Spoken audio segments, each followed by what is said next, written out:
Well, hello, here's another episode of ESSEG Enterprises, or EE Speed. And today we're going to go ahead and change the fuel filter in a Dodge 3500 with a 5.7 diesel. As my crazy wife. Down here you will see that we have the cover to the fuel filter carrier or canister. And down here, I don't know if you can see it, barely, right here is a little yellow lever. So what we're going to do is we're going to take that little lever and we're just going to push it over. So we're going to reach in here, I'm going to try to do this. We're just going to reach over here, turn the lever, just pop it over like that, and you're going to get fuel just kind of peeing out of there. Okay, then we're going to get our wrench and we're going to put it on this here. And I'm going to have my hands free, so I'm going to go ahead and put you in the saddle and we're going to lock you in up here, but you should get a view. And I'm going to put my wrench on here, because basically all that little lever is doing is it's going to break the seal so that we don't have a lot of pressure on this canister. And then we're just going to take the canister and we're going to pop her open. It just unscrews. It's big. It's like 3.5–4 inches in diameter. I'll show you in a minute. We're just going to break the seal. Once you break the seal and it's not pressurized anymore, go ahead and close that little yellow lever, because it will sit there and leak gas all over the place. So get that canister out. It's conveniently got little ridges in it, so you can grab it with your thumb and forefinger to kind of spin it off the... Alright, once she's unscrewed, you just kind of pull her straight up, and there you go.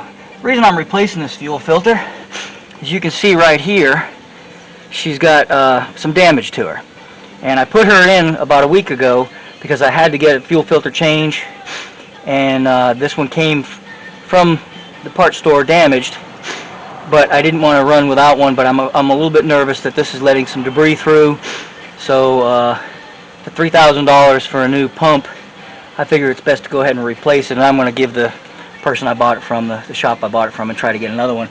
But in the meantime, I bought another one. And so all we're going to do is, very easily, we just kind of pull this straight up. Easier said than done. I'm getting gas, a little diesel all over everything. I usually do this outside the truck, but so you can see it. Okay, and just pulls out. It's got these little teeth that hold it in.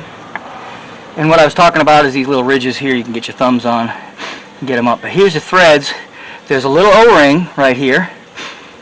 Sometimes I replace that, sometimes I don't. It depends on the condition of it. In this particular case, I'm going to go ahead and replace it because this one is looking a little worn. She's kind of expanded quite a bit. So we're going to go ahead and put the new one on. Here we go, a new filter. And a new seal. Simple. Just take the seal, put it on. Ta-da! That was rough, right? Now here's the skinny on this. This is plastic. Some genius thought that up. So if you cross thread this thing, life will not be good. So make sure it goes down finger tight, without having to force it. Relatively easy. This goes down, it's kind of idiot proof. If you put it in upside down, it won't go on, because there's a big post, which you probably can't see.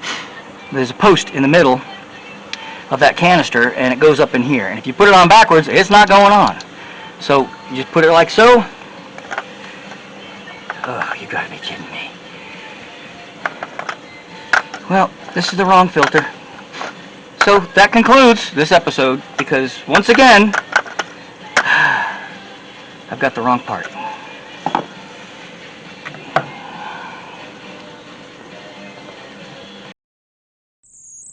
Alright, I'm back.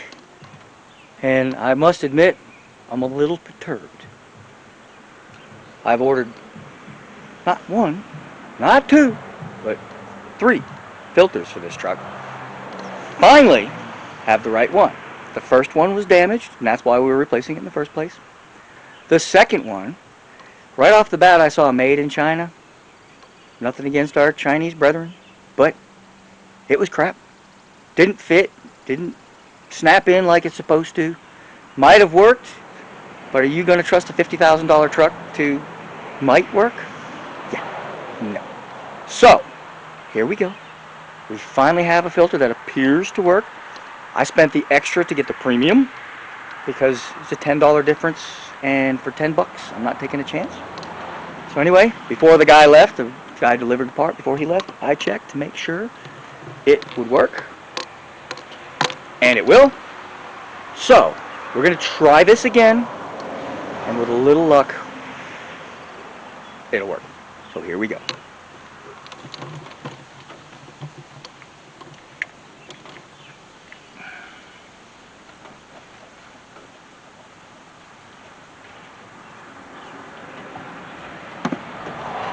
Well, there's a little bit of climbing involved in this here truck. And I'm going to take the light out of here because you probably can't see down there anyway. I put that there so that we would be able to, so you all be able to see that little lever down in there, and then the cover for this. And I'm not even going to trust this ring, although it does seem to be in there pretty good. But I'm not even going to trust this O-ring that came from that crappy one. So there's that, and the guy came by and he brought me the new O-ring.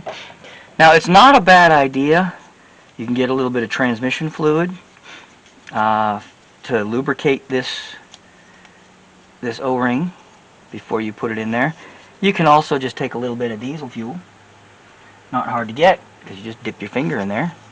Just kind of lubricate that thing up a little bit. Just put a little diesel fuel on there. Take this again. It is idiot proof. Snaps in. See, that's what that other one wouldn't do. I don't know if they designed it backwards or what the deal was, but it was crap no matter what. Note to self, it says made in China. Don't buy it. This one says made in Mexico. And I'll be honest with you, not that color of your skin makes a whole lot of difference in anything, really, but I've had good luck with stuff made in Mexico. I've worked with a few guys. Got one of my best friends is from Mexico, and he's a perfectionist. And I've got news for you. Everyone I know that's from Mexico is a hard-working person. They do good work. I can't complain. So if it says made in Mexico, I'm pretty comfortable with it. Made in China, not so comfortable. Not that they're bad people, just I'm not comfortable with the quality of their stuff. There we go. And see, you probably can't tell, but it's going on relatively easy. She's just turning with my fingers, nice and nice. And so you just kind of snug her up by hand. Get your metric adjustable here. Always use the metric ones. They're better. You guys will be going to the store going, I need a metric! Okay, and you don't want to over tighten it because, like I said, it is plastic. So I just kind of give her a little pull with my fingertips till she just don't want to turn no more. And that's right about right there. Alright, and now the fun part about this is not so much what we just did, because that was pretty easy, right? No, it's not a big deal. And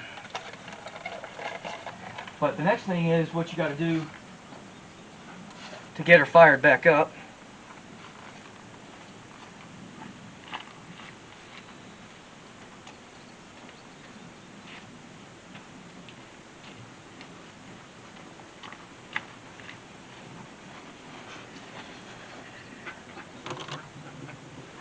What you all missed earlier is the drama of trying to get the right filter in here.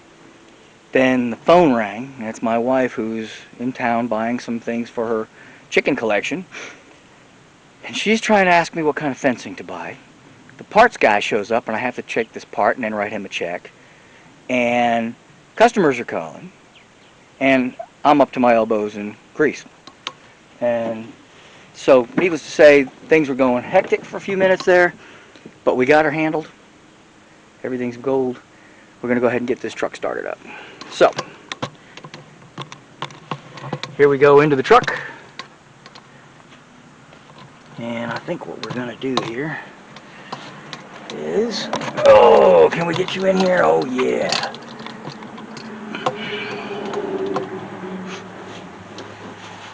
It's really difficult what we're about to do. My keys in here? Nope, not in here.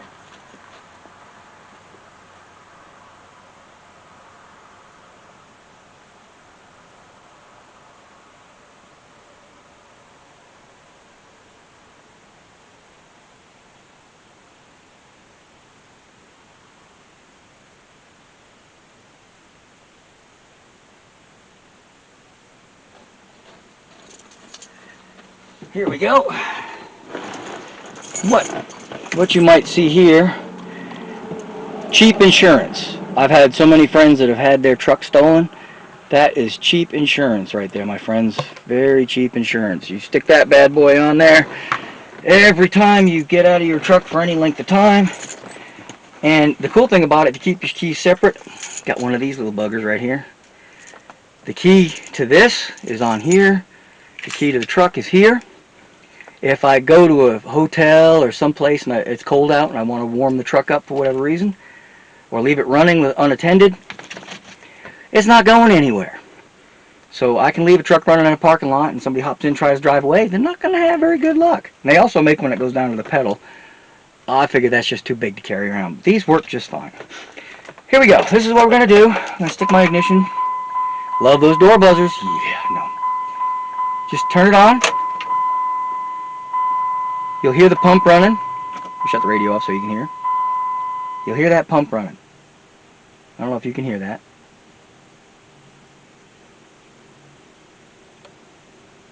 It's just a little buzz.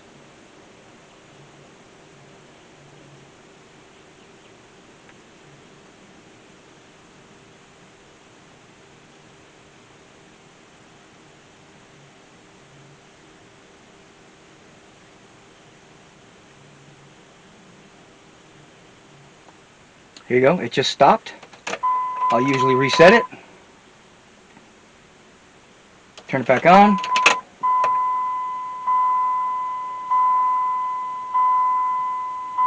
If you hear, there's a little different pitch in the pump now. It just changed pitch slightly because it's starting to build pressure. If you can't hear the pump, that's not that big a deal. Unless, of course, it's not running, then it's a big deal. But you run it, usually I'll just turn the key on, 30, 40 seconds, a minute. That's about how long it'll run. Or 2 cycles of the pump if you can hear it buzzing. And once it stops, you think she's fully charged up. She stopped again. We're going to go ahead and give her a start up. Here we go. And she should just start right up like that if you've energized her properly. Now we're going to take a little walk over here and make sure we don't have any leaks.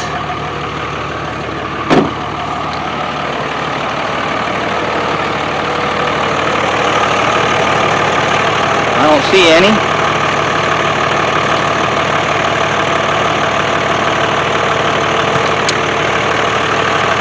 Take a walk under here. I don't see anything leaking, do you? It's always a good idea to check. Take a look see over here.